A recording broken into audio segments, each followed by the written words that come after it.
దమ్ము లేదు. సంక్షేమ పథకాలతో ప్రభుత్వం ఏదైతే మాట ఇచ్చిందో ప్రజల జేబులు నింపే పని చేతనైతే లేదు. కానీ కాంగ్రెస్ పెద్దలు మాత్రం తమ జేబులు నింపుకోవడంలో మాత్రం చాలా బిజీగా ఉన్నారు. ఈ మొత్తం స్కామ్ని అర్థం చేసుకోవాలంటే రెండు భాగాలుగా మీకు చెప్పాలి. మొదటి భాగం ఏంటి అంటే 35 లక్షల మెట్రిక్ టన్నుల ధాన్యం సేకరణ కోసం పిలిచిన గ్లోబల్ టెండర్లు ఏవైతున్నాయో దాని వెనకాల జరిగింది దాదాపుగా 700 నుంచి 750 కోట్ల స్కాము. ఒకవైపు 35 లక్షల టన్నుల ధాన్యం సేకరణ కోసం పిలిచిన గ్లోబల్ టెండర్లు, అది మొదటి స్కామ్. రెండవది మధ్యాహ్న భోజన పథకం కోసం పిల్లలు తినే మధ్యాహ్న భోజనం బల్లల్లో దానికోసం 2,20,000 మెట్రిక్ టన్నుల సన్న బియ్యం కొనుగోళ్ల పేరిట జరిగింది రెండో స్కామ్. దాని విలువ ఒక 300 కోట్లు. రెండు కలిపితే 1011 కోట్ల కుంభకోణం, 1100 కోట్ల కుంభకోణానికి తెరలేపింది కాంగ్రెస్ సర్కార్. ఒక మాట మొదటి స్కామ్ గురించి 700 కోట్ల కుంభకోణం గురించి మీకు వివరంగా చెప్పే ప్రయత్నం చేస్తాను. మిల్లర్ల దగ్గర 35 లక్షల మెట్రిక్ టన్నుల ధాన్యాన్ని ఏదైతే సేకరించినామో మా ప్రభుత్వం ఉన్నప్పుడు దాన్ని విక్రయించేందుకు 3 నెలల కిందట రాష్ట్ర ప్రభుత్వ ఆదేశాలతో పౌర సరఫరాల శాఖ సివిల్ సప్లైస్ కార్పొరేషన్ గ్లోబల్ టెండర్ల కహానికి తెరలేపింది. ఇది మేము మా ప్రభుత్వం ఉన్నప్పుడు దాదాపు 7,000 కోట్ల విలువ చేసే ధాన్యం నిల్వల మీద ఈ ప్రభుత్వం కన్నేసింది. అధికారంలోకి వచ్చి 50 రోజులు కాకముందే ఈ దోపిడీకి తెరలేపి జనవరి 25 నాడు కమిటీ వేసేది జనవరి 25, మార్గదర్శకాలు గైడ్లైన్స్ ఇచ్చేది అదే రోజు, టెండర్లు పిలవడం కూడా అదే రోజు. ఎంత వేగంగా, ఎంత వాయువేగంగా, జెట్ స్పీడ్తో ఏ పని కాదు ప్రభుత్వంలో. నెలకు 2,500 మహిళలకు ఇవ్వడానికి టైం లేదు, ఇంత వేగం కనబడదు. 4,000 పెద్ద మనుషులకు ఇవ్వడానికి ఆసరా పెన్షన్లు కనబడదు.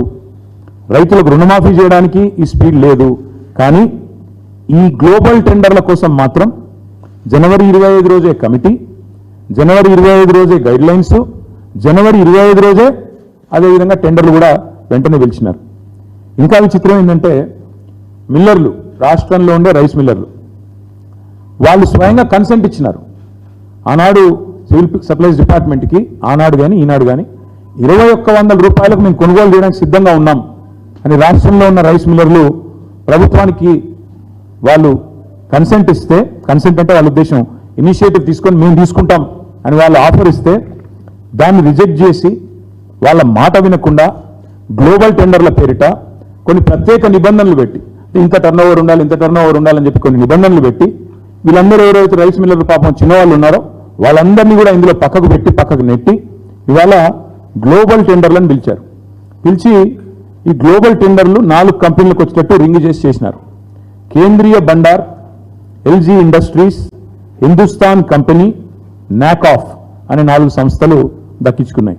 ఇక్కడ విచిత్రమైన విషయం ఒకటి, 2023 సంవత్సరంలో ఇదే రాష్ట్ర ప్రభుత్వం ఆనాడు అంటే మా గవర్నమెంట్ ఉన్నప్పుడు గురుకులాలలో మరి ఈ కేంద్రీయ బండార్ అనే సంస్థ ఆనాడు ఆశించిన విధంగా వీళ్ళు పనిచేయలేదు, కాంట్రాక్ట్ దక్కించుకున్న తర్వాత వీళ్ళు సరిగా పనిచేయలేదు కాబట్టి ఈ కేంద్రీయ బండార్ అనే సంస్థను బ్లాక్ లిస్ట్ చేసినాం. టెండర్లలో భవిష్యత్తులో పాల్గొనడానికి వీలు లేదు అని వారిని బ్లాక్ లిస్ట్ చేసింది రాష్ట్ర ప్రభుత్వం, కేంద్రీయ బండార్.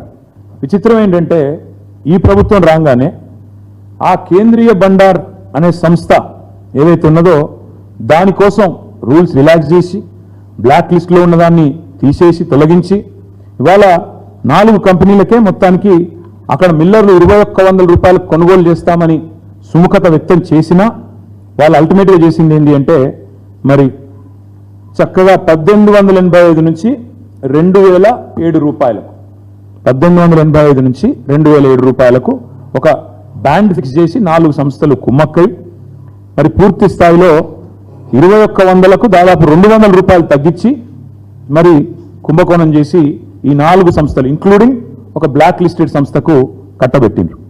కట్టబెట్టిన తర్వాత ఇది సివిల్ సప్లైస్ కార్పొరేషన్ యొక్క శాఖ యొక్క లెటర్. తర్వాత మన కాంట్రాక్ట్ పొందిన సంస్థలకు పెట్టిన కండిషన్ ఏంటంటే 90 డేస్లో 90 రోజుల్లో ఈ 35 lakh మెట్రిక్ టన్స్ని లిఫ్ట్ చేయాలి, ప్రభుత్వానికి 7,500 కోట్ల రూపాయల డబ్బులు కట్టాలి. ఇక్కడ విచిత్రం, చాలా చాలా విచిత్రం. ఈ నాలుగు సంస్థలు ఏవైతే గ్లోబల్ టెండర్స్లో పార్టిసిపేట్ చేసి దక్కించుకున్నాయో వాళ్ళ యొక్క విధి విధానాలు, గైడ్ లైన్స్ ప్రకారం